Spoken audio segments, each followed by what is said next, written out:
Donald Trump কি কোনো রকম যদি অ্যাকশন নিয়ে নেয় আসলে বা কোনো ভয়টয় আসলে লাগছে কিনা? ওইটা তো কিছু কিছু এখানে তো মেয়েরা এখন বলে না করোনা। আমাকে আরো আগে বলছিল যে ডোনাল্ড ট্রাম্পকে নিয়ে ভিডিও করার জন্য, সেই জন্য আমি বললাম ভাবলাম যে তার নিয়ে করি। এখন বাংলাদেশের মানুষ এখন আমাকে দুই নামে চিনে, স্বপন আহমেদ এবং মাসুদ রানা। পুরো ফেসবুকের যত গ্রুপ আছে, পেজ আছে, সবকিছুতে শুধু ভাইরাল। শুধু ইউটিউবে নয়, মজার টিভি এখন ফেসবুকেও। তাই লাইক করুন, ফলো করুন, শেয়ার করুন আমাদের অফিসিয়াল পেজটি, আর সবার আগে ভিডিও দেখুন সব সময়। প্রিয় দর্শক, আসসালামু আলাইকুম। আমি মাহসেন স্বপ্ন ফ্রম মজার টিভি। আজকে আমার সাথে সরাসরি আছে মাসুদ রানা। ওর নাম হচ্ছে বেসিক্যালি স্বপন আহমেদ। সোশ্যাল মিডিয়াতে এডিটিংয়ের মাধ্যমে খুবই জনপ্রিয়। সম্প্রতি আরও একটি ফেসবুক ইউটিউবে একটি ভিডিও ভাইরাল হয়েছে, যেটা হচ্ছে ডোনাল্ড ট্রাম্পকে নিয়ে। আমি স্পেশালি অনেক হেসেছি।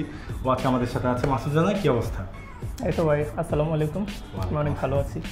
নাম কি বেসিক্যালি মাসুদ রানা বলবো নাকি স্বপন আহমেদ বলবো? নাম তো এখন বাংলাদেশের মানুষ এখন আমাকে দুই নামে চিনে, স্বপন আহমেদ এবং মাসুদ রানা, দুই নামে হয়েছে। আর আমি এখন পছন্দ করি মাসুদ রানাই, এই নামটা আর কি। আচ্ছা, তো বেসিক্যালি এখন প্রথমে জানতে চাইবো আপনার কাছে যে ডোনাল্ড ট্রাম্পকে নিয়ে এই এডিটিংটা তো খুব viral, world wide viral, right? পুরো অন্য দেশ থেকে আমাকে অনেকে জানিয়েছে কথাটা। তো এই কনসেপ্টটা কেন হুট করে মাথায় আসলো?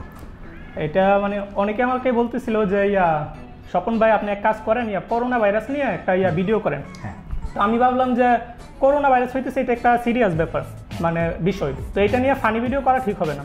তো তখন আমি ভাবলাম যে করি, যে প্রতিবাদমূলক একটা কাজ করি। যারা ওই মাস্কের দাম বাড়াইতেছে, যে একটা মাস্কের দাম হচ্ছে 20 টাকা, ওইটারে করতেছে 200 থেকে 400 টাকা। তো প্রতিবাদমূলক ভিডিও করতে গিয়ে তখন আমি করলাম ডোনাল্ড ট্রাম্প, তাকে আমি বাছাই করলাম যে তাকে নিয়ে করি, যেহেতু পাবলিকে আমাকে আরো আগে বলছিল যে ডোনাল্ড ট্রাম্পকে নিয়ে ভিডিও করার জন্য, সেই জন্য আমি বললাম ভাবলাম যে তার নিয়ে করি, তো তারপর তার নিয়ে করলাম।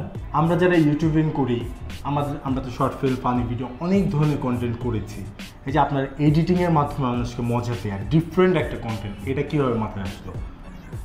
ওইটা ফার্স্টে যখন কে হবে মাসুদ রানা, ওইটার মধ্যে অনেকেই যারা পরিচালক ছিল তারা তো অপমান করতেছিল, যারা ওইখানে অভিনয় করার জন্য গিয়েছিল তাদেরকে অপমান করতেছিল। তখন সবাই প্রতিবাদ করতেছিল ফেসবুকে। আমি ভাবলাম যে আমি যেহেতু এডিটিংটা পারি, তো আমি এক কাজ করি যে মাসুদ রানার যে ছিল ওইখানে আমি মানে নিজেকে প্রেজেন্ট করি, করার পর তাদেরকে আমি প্রতিবাদমূলক কিছু কথা বলি। তো তখন করার পরে রাতের 1টার সময় আমি আপলোড করি আমার ফেসবুকে। তখন প্রায় 4টার সময় দেখি পুরো ফেসবুকের যত গ্রুপ আছে, পেজ আছে, সবকিছুতে শুধু ভাইরাল হয়ে গেছে। তখন থেকে মানে মাসুদ রানা হিসেবে মানে পরিচিত, মানুষ খুব সাপোর্ট করেছে কাজটাকে। আচ্ছা, এখন জানতে চাইবো যে এই মাসুদ রানা কাজটা তো খুব ভাইরাল হয়েছে, এবং দেখলাম যে ওইখানে কিছু বিচারক পার্সোনালি খুব খেপে গেছিল। তারা হয়তো স্ট্যাটাস পোস্ট এরকম কিছু দিয়েছিল। পরবর্তীতে কোনো সমস্যা হয়েছিল কিনা? না, ওইরকম কোনো সমস্যা হয়নি। কারণ আল্লাহর রহমতে আমি জানি যে বাংলাদেশের যত পাবলিক আছে সবাই আমাকে সাপোর্ট করে, সবাই আমাকে ভালোবাসে। কারণ আমি কোনো খারাপ কোনো কাজ করি নাই। আমি যেগুলো করছি সেগুলো হচ্ছে প্রতিবাদমূলক কথা বলছি, এবং মানুষ যেটা চায়, আসলে মানুষের চাই সেটা এটাই করা হচ্ছে। তো মাঝখানে তো আসলে অনেক ধরনের কাজ করা হয়েছে। কি কি বিষয় নিয়ে আসলে কাজ করা হয়েছে বা সামনে করার প্ল্যান আছে? মাসুদ রানার পর আমি করলাম আবার মাসুদ রানা 2, ওইটাও ভাইরাল হয়েছে। তারপর করলাম শাবনাম ফারিয়া, তাকে নিয়ে করলাম, ওইটাও ভাইরাল হয়েছে। তারপর করলাম বিয়ে করতে গেল কি একটা ছিল, বিয়ে করতে গেল বরের বাড়ি, ওইটা ভাইরাল হয়েছে। মানে এরকম অনেকগুলো ভাইরাল হয়েছে আমার, মানে পুরো ভাইরাল মানে 3 মাসের ভিতরে আমার মনে হয় ভাইরাল হয়েছে প্রায় 7 থেকে 8টা ভিডিও। মিথিলাও ছিল, মিথিলা ভিডিও, এটা তো অনেক বেশি ভাইরাল হচ্ছে। তো পার্সোনালি অনেক কিছু আসলে জানার আমার ইচ্ছা আছে, যে দেশের বাড়ি কোথায় কোথায় থাকা হচ্ছে, কি কি করা হচ্ছে পার্সোনালি? আমার দেশের বাড়ি হচ্ছে ভৈরবে, আর ভৈরবে থাকি। আর এখন বর্তমানে আছি ঢাকাতে, তা তো জানিনি, ঢাকাতে। আর এমনিতে আমি পড়ালেখা করি, অনার্স সেকেন্ড ইয়ারে পড়তেছি। আর এমনিতে বর্তমানে ইউটিউবার, আর এমনিতে একটু ভাইরাল আছে, কিছু বেশি নেই, একটু ভাইরাল। সো ফিউচার প্ল্যান কি করার ইচ্ছা? ফিউচার ভবিষ্যতে তো এখন ইউটিউবার হিসেবে আছি, মানে ইউটিউবার হওয়ারই স্বপ্ন আর কি। যে আমার সাবস্ক্রাইবারগুলো 1 মিলিয়ন ক্রস করবে, এরকম চিন্তা ভাবনা এখন আর কি। ইউটিউবার না ওইরকম করছি, অবশ্য আমি আগে নাটক, ফিল্ম এইগুলো করছিলাম, কিন্তু এইগুলো মানে টিভিতে না, মানে এগুলো ইউটিউবে এবং লোকাল যে চ্যানেলগুলো ছিল এইগুলোতে মানে হয়েছে রিলিজ হয়েছে, পাবলিশ হয়েছে ওইগুলো। তো ওইগুলো বিগ বাজেটের ছিল, কিন্তু ওইগুলোতে আমি কোনো রেসপন্স পাই না। সেই জন্য এখন ভাবলাম যে ফানি ভিডিও যেহেতু খাইতেছে, তো আমি ফানি ভিডিওটি করি, তো এইটাই বাইছে নিলাম আর কি।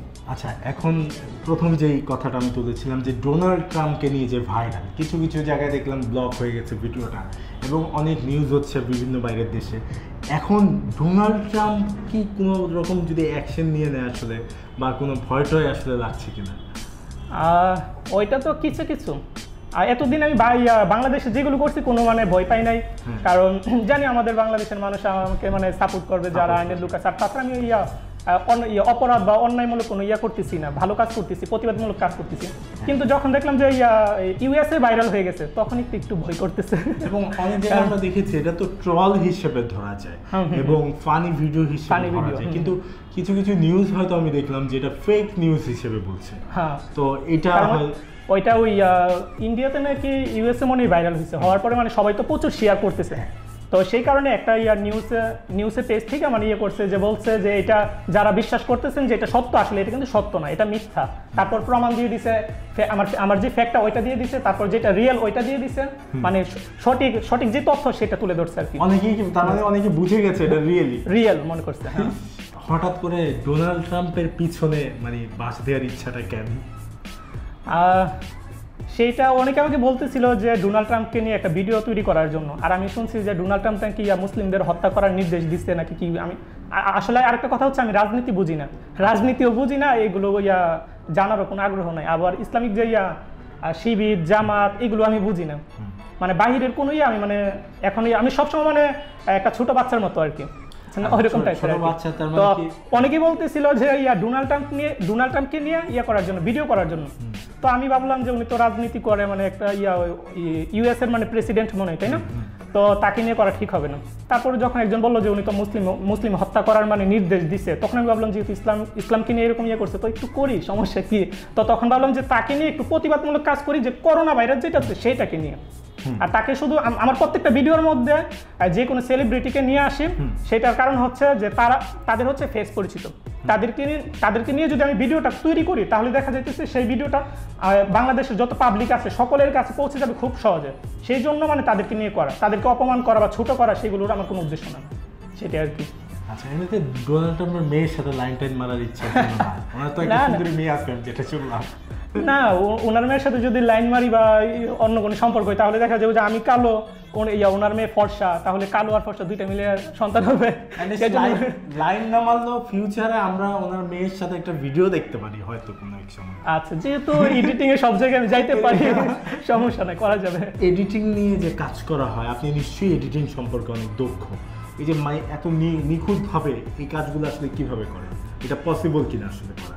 ওইটা করার জন্য মূলত ফার্স্টে লাগে একটা পিসি, আর সেটাতে সফটওয়্যার লাগে Adobe Premiere Pro আর Adobe After Effects, এই দুইটা দিয়ে করি আর কি সবসময়। আচ্ছা, মানে ওই সফটওয়্যারগুলো দিয়ে খুব নিখুঁতভাবে ওইখানে এডিট করা যায় আর বিশেষ করে এই সফটওয়্যারগুলো দিয়ে হলিউড মুভিতে কাজ করে, তারপর ইন্ডিয়ান যে মুভি আছে ওইগুলোতে কাজ করে এই সফটওয়্যার দিয়ে, এগুলো আর কি। তো এই প্রথম দিকে দেখলাম যে ভিডিওগুলো একটু বোঝা যেত যে এডিটিং, আস্তে আস্তে ইমপ্রুভ হচ্ছে, তার মানে এটা নিয়ে অনেক সাধনা হচ্ছে এখন যে আমি এই কন্টেন্ট আরো করবো। এই ট্রাম্পকে নিয়ে তো করা হলো, মানে সামনে দিকে কি মোদিকে নিয়ে কিছু করার প্ল্যান আছে কিনা? মোদিকে নিয়ে অনেকে আমাকে রিকোয়েস্ট করতেছে যে তাকে নিয়ে করার জন্য, তো দেখি, মানে ইনশাল্লাহ করার চিন্তা ভাবনা আছে। এমনি তো মেয়েরা এখন বলে না করোনা? হ্যাঁ, মেয়েরা বলে, দুই একজনে বলছিল আমাকে যে করোনা, তা আমি বললাম কি করোনা, ওরা বললো আর নতুন ভিডিও করো না। আমি বললাম আচ্ছা ঠিক আছে সেইটা। আচ্ছা, অনেক কিছু আজকে জানলাম, থ্যাংক ইউ সো মাচ আমাদের সময় দেওয়ার জন্য। আর এই দর্শকদের অনেক সাপোর্ট পাচ্ছেন, শেষবারের মতো সব দর্শকদের উদ্দেশ্যে কিছু বলুন। আমি তাদেরকে দর্শক বলবো না, কারণ তারা হচ্ছে আমার ভালোবাসার মানুষ। সো যারা আমার ভালোবাসার মানুষ আছেন তাদের প্রতি ভালোবাসা রইল, আর আশা করি আপনারা আমাকে যেভাবে সাপোর্ট করতেছেন সবসময় সাপোর্ট করবেন, আমার পাশে থাকবেন। যদি আমি কখনো কোনো বিপদে পড়ি তাহলে আমি আপনাদের কাছ থেকে সাপোর্ট আশা করি, কেননা আমি প্রতিবাদমূলক কাজ করতেছি। সো আমি জানি ভালো কাজ করলে অবশ্যই সেইখানে মানে বিপদ আসে। সো আমি আপনাদের ভালোবাসা চাই এবং আপনাদের সাপোর্ট চাই, যেন সবসময় যেন অন্যায়ের প্রতিবাদ করতে পারি। সো এটাই। আবারও ধন্যবাদ। আর দর্শক যেটা বলছিল আসলেই যে কাজগুলো কিন্তু আসলেই সচেতনমূলক। আমি প্রথম থেকেই দেখেছি সবগুলা যে এত ভাইরাল হয় ওয়ালে কিন্তু চলেই আসে। তো এরকম বিপদে পড়লে আসলেই আমরা সবাই সাপোর্ট করব ইনশাআল্লাহ। তো দর্শক সবাই ভালো থাকবেন, সুস্থ থাকবেন এবং অবশ্যই আমাদের ইউটিউব চ্যানেলটি সাবস্ক্রাইব করবেন। আর এখন থেকে ভিডিও কিন্তু ফেসবুক ফ্যান পেজও পাচ্ছেন, সুতরাং আমাদের ফেসবুক ফ্যান পেজটি লাইক দিয়ে সাথে থাকবেন। সবাইকে ধন্যবাদ। ইউটিউবে মজার টিভি চ্যানেলটি সাবস্ক্রাইব করে বেল বাজিয়ে দিন এবং আমাদের সকল আপডেট পান সবার আগে।